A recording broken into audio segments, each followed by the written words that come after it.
Hello dear students, एक बार आपका फिर से स्वागत है आपके अपने चैनल इंटेलेक्ट ओशियन में। बच्चों, आज हम करने वाले हैं अपनी 8th क्लास की बुक हनीकॉम्ब की poem number 1 the ant and the cricket. सबसे पहले हम देखते हैं इस पोएम की थीम क्या है। इस पोएम में हमें क्या बताने की कोशिश की गई है। The poem the ant and the cricket is a beautiful fable. कि जो पोएम है ना हमारी the ant and the cricket एक ब्यूटीफुल फैबल है। फैबल क्या होता है? A story consisting of animals as characters that conveys a moral. एक स्टोरी जिसमें एनिमल्स को एज अ कैरेक्टर हम लेते हैं और वो स्टोरी हमें कोई ना कोई मोरल कन्वे करती है, कोई ना कोई हमें एक नैतिक शिक्षा हमें देती है। तो इसी तरीके से जो ये हमारी पोएम है the ant and the cricket is a beautiful fable, ये एक बहुत ही सुंदर फैबल है which artistically conveys the message that if we didn't work hard today, we can't have a happy life tomorrow. तो ये जो पोएम है ये हमें एक बहुत अच्छा मैसेज देती है। क्या देती है? If we didn't work hard today, कि अगर हम आज वर्क हार्ड नहीं करते हैं we can't have a happy life tomorrow, तो हम कल मीन्स फ्यूचर में एक हैप्पी लाइफ नहीं पा सकते हैं। It teaches us the value of hard work. ये पोएम जो है हमें हार्ड वर्क की वैल्यू को, इम्पोर्टेंस को बताती है and motivated us to be hard workers as an ant, और हमें एक एंट की तरह, एक चींटी की तरह हार्ड वर्कर होने के लिए मोटिवेट भी करती है। तो ये है हमारी पोएम की थीम। अब हम देखते हैं ये जो हमारी पोएम है इसकी समरी क्या है, इस पोएम में क्या बताया गया है एक्चुअली। तो हम स्टार्ट करते हैं। In this poem there are 2 characters. इस पोएम के अंदर जो हैं वो 2 कैरेक्टर्स हैं, that is an ant and a cricket. एक एंट, एक चींटी और एक क्रिकेट होती है। The cricket sings in dances during the summer and spring season. जो क्रिकेट होता है वो गाता है, नाचता है समर और स्प्रिंग सीजन के दौरान। He didn't store food for winters. वो विंटर के लिए, सर्दियों के लिए कोई फूड स्टोर नहीं करता है। In the winter season, he found that there is no food to eat in his cupboard. अब विंटर सीजन में वो देखता है कि उसकी कबर्ड में कोई भी फूड नहीं है खाने के लिए। He was starving and so he requested the aunt to lend some food and shelter to him. अब वो he was starving. Starving means वो भूख से मर रहा होता है। So he requested the aunt to lend some food and shelter to him. इसलिए वो आंट से, चींटी से रिक्वेस्ट करता है कि वो उसको उधार दे दे कुछ खाना और रहने की के लिए शेल्टर दे दे। Then the ant refuse to help him. तो क्या होता है, जो आंट होती है वो उसको रिफ्यूज कर देती है कि वो उसकी हेल्प नहीं कर सकती। And told him that we ants never borrow, कि हम जो चींटियां हैं ना वो कभी उधार नहीं लेती हैं, एंड नेवर लैंड, और कभी उधार भी नहीं देती हैं। And also told him to pass the winter with singing and dancing, और साथ ही साथ उसे टॉन्ट भी करती हैं कि अब तुम नाचकर और गाकर इस सर्दी को दूर भगाओ। तो it teaches a lesson to everybody to plan for the future and uncertainties. तो इस तरीके से हम देखते हैं कि पोएम जो है हमें एक मैसेज कन्वे कर रही है, एक सीख हमें दे रही है। क्या सीख दे रही है? To plan for the future, कि हमें फ्यूचर के लिए प्लानिंग करनी चाहिए। एंड अनसर्टेनिटीज, और अनसर्टेनिटीज यानी कि हमारी लाइफ में कभी भी कोई भी अनसर्टेन सिचुएशन आ सकती है, तो उस सिचुएशन के लिए हमें पहले से थोड़ा अपना प्लान करके रखना चाहिए। And also conveys the message that today's saving is tomorrow's income, और हमें ये भी एक मैसेज कन्वे करती है कि जो आज की हमारी सेविंग होगी वो कल की हमारी इनकम होगी। अगर आज हम कुछ बचा पाते हैं और ज़रूरत के समय इस्तेमाल कर पाते हैं तो वो हमारी उस समय की इनकम होगी। तो ये थी हमारी इस स्टोरी पोएम की समरी।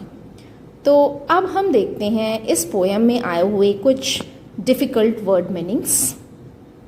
सबसे पहला वर्ड है हमारा accustomed to sing. Accustomed to sing का मतलब होता है used to singing in the habit of singing, मतलब गाने का हैबिचुअल होना, आदि होना। Gay, light hearted and carefree, मतलब एक बहुत ही लाइट हार्टेड इंसान और केयरफ्री, जैसे किसी चीज़ की परवाह ना हो, किसी चीज़ की टेंशन ना हो। क्रम, अ small fragment of bread, cake और बिस्किट, मतलब कोई छोटा सा फूड का टुकड़ा। वो ब्रेड भी हो सकती है, केक भी हो सकता है, बिस्किट भी हो सकता है, कुछ भी, मतलब क्रम का मतलब a small fragment of food item. Silly, silly मतलब होता है फुलिश। क्रिकेट। क्रिकेट का मतलब है an insect that makes a loud noise by rubbing its wings together. एक इंसेक्ट जो कि एक लाउड नॉइज करता है अपने विंग्स को एक साथ रब करके, इसको हम झिंगूर या टिड्डा भी बोलते हैं। Our next word is foreshadow. Foreshadow का मतलब होता है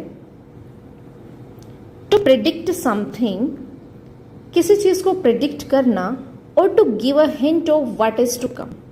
पहले से ही प्रेडिक्ट करना, भविष्यवाणी करना, या फिर इस बात का हिंट देना कि क्या होने वाला है। तो इट इज फोरशैडो।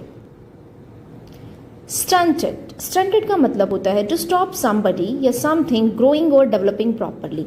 किसी व्यक्ति या किसी वस्तु को स्टॉप कर देना, उसको प्रॉपरली ग्रो ना होने देना। चेयरपी, चेयरफुल एंड लाइवली, यानी कि हंसमुख और लाइवली मीन्स जीवंत। स्टारवेशन, सफरिंग और death cause due to lack of food, मतलब सफ़र करना, पीड़ित होना या फिर डेथ हो जाना due to lack of food, खाने की कमी के कारण। तो that is starvation. Our next word is famine. Famine मतलब होता है एक्सट्रीम स्कार्सिटी ऑफ फूड, एक ऐसी सिचुएशन जिसमें कि खाने की बहुत ज़्यादा स्कार्सिटी है। ड्रिपिंग। ड्रिपिंग मतलब वेरी वेट, बहुत ज़्यादा गीला, जिसमें से ड्रॉप बाय ड्रॉप गिर रहा है नीचे। ट्रेम्बलिंग, शेकिंग और curing typically as a result of anxiety, excitement और वीकनेस, कि एंजाइटी, एक्साइटमेंट या वीकनेस की वजह से ट्रैम्बल होना, शेक होना, कांपना। मीजरली मीन्स स्मॉल, यानी कि बहुत कम।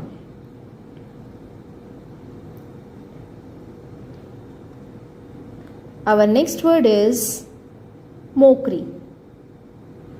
मोकरी मतलब है the act of insulting a person और अदर थिंग, किसी व्यक्ति या किसी वस्तु का मजाक उड़ाना। Lay nothing by means save nothing, कुछ भी सेव ना करना। कोथ, ओल्ड इंग्लिश में इसका मतलब होता था seat.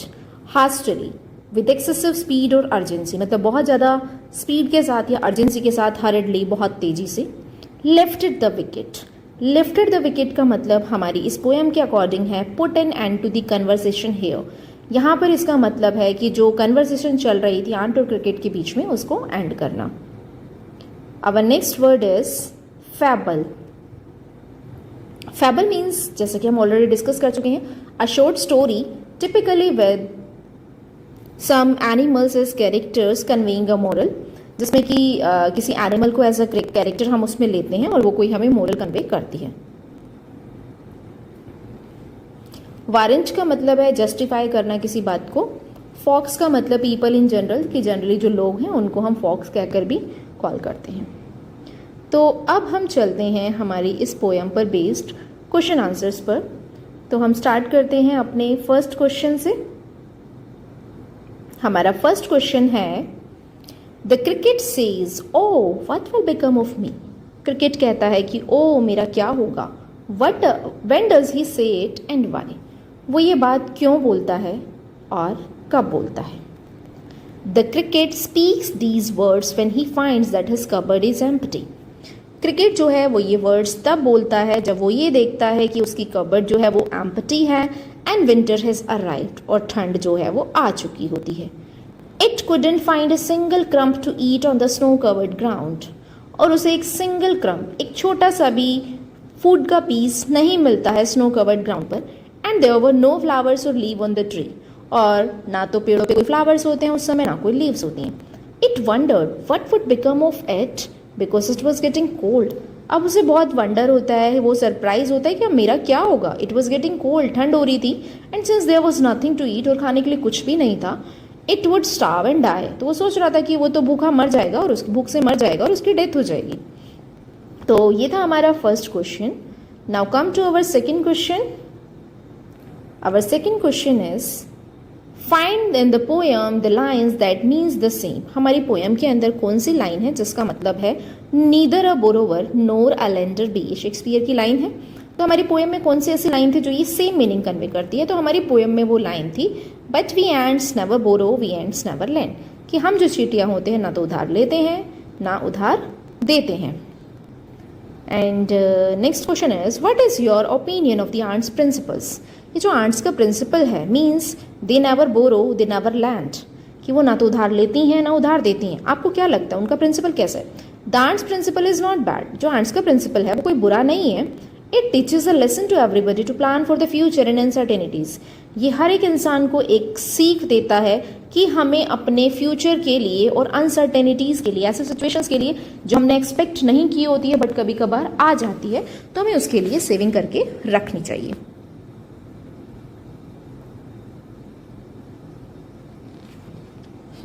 The ant tells the cricket to dance the winter away. जो आंट थी, जो चींटी थी, वो क्रिकेट को बोलती हैं कि dance the winter away. Do you think the word dance is appropriate here? आपको क्या लगता है ये जो डांस वर्ड है यहाँ पर अप्रोप्रिएट है? If so why? अगर हाँ तो कैसे सही है ये? The word dance here means merry making and wasting time. ये जो वर्ड डांस है ना, इसका यहाँ पर मतलब है मैरी मेकिंग, यानी कि खुशी मनाना, एंजॉय करना, एंड वेस्टिंग टाइम, और टाइम वेस्ट करना। इट इज अप्रोप्रिएट हियर, कि यहाँ पर अप्रोप्रिएट है। The irresponsible cricket doesn't deserve any sympathy, क्योंकि जो इररिस्पॉन्सिबल क्रिकेट है वो कोई सिंपैथी, कोई सहानुभूति डिजर्व नहीं करता है। Now our next question is which lines in the poem expresses the poets comment. इस पोएम की कौन सी लाइन जो है पोइट के कमेंट को एक्सप्रेस करती है? The poets comment is expressed in the last 2 lines. Poet का जो कमेंट है वो लास्ट की 2 लाइन्स में एक्सप्रेस किया गया है। Folks call this a fable, I will warrant it true.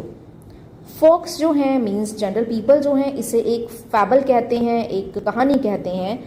I will warrant it true, कि लेकिन मैं इसको जस्टिफाई करूंगा कि ये एक सही बात है। This is not only a fable. Now our next question is write the comment in your own words. अब जो ये पोइट का कमेंट है इसको आप अपने खुद के वर्ड्स में एक्सप्रेस कीजिए। पीपल से that the story of the cricket and the ant is an imaginary और अ फैबल विद अ मोरल। लोग कहते हैं कि ये जो आंट और क्रिकेट की स्टोरी है ये एक इमेजिनरी है और एक फैबल है जो एक मोरल कन्वे करती है। But I think the story is true and educative. लेकिन मुझे लगता है कि ये जो स्टोरी है ये ट्रू है, सच है, और साथ ही साथ एजुकेटिव भी है, मीन्स हमें एक शिक्षा देती है, शिक्षाप्रद है। Some people live only in the present. कुछ लोग हैं जो केवल प्रेजेंट में जीते हैं।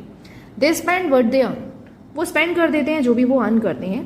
एंड मेक मैरी, और खुशियां मनाते हैं, एंजॉय करते हैं। But they regret this habit later on.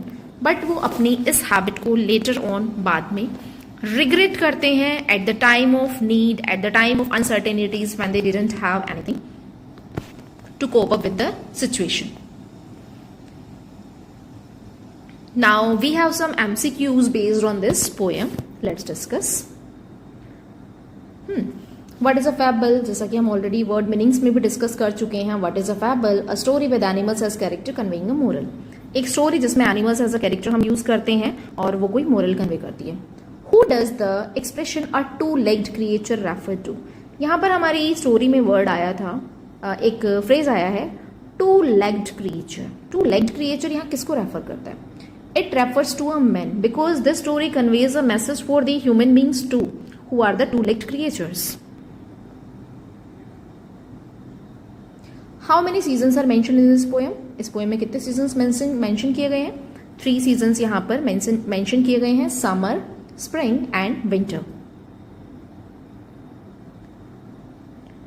What does the expression accustomed to mean? Accustomed to का क्या मतलब है? जैसा कि हम ऊपर डिस्कस ऑलरेडी कर चुके हैं वर्ड मीनिंग्स में, used to किसी चीज का आदी होना एंड habituated to किसी चीज का habitual होना, तो both of the meanings are correct. How did the cricket enjoy himself in the beautiful summer and spring? जो क्रिकेट था वो अपने आप को कैसे एंजॉय करता है ब्यूटीफुल समर एंड स्प्रिंग में? Through singing.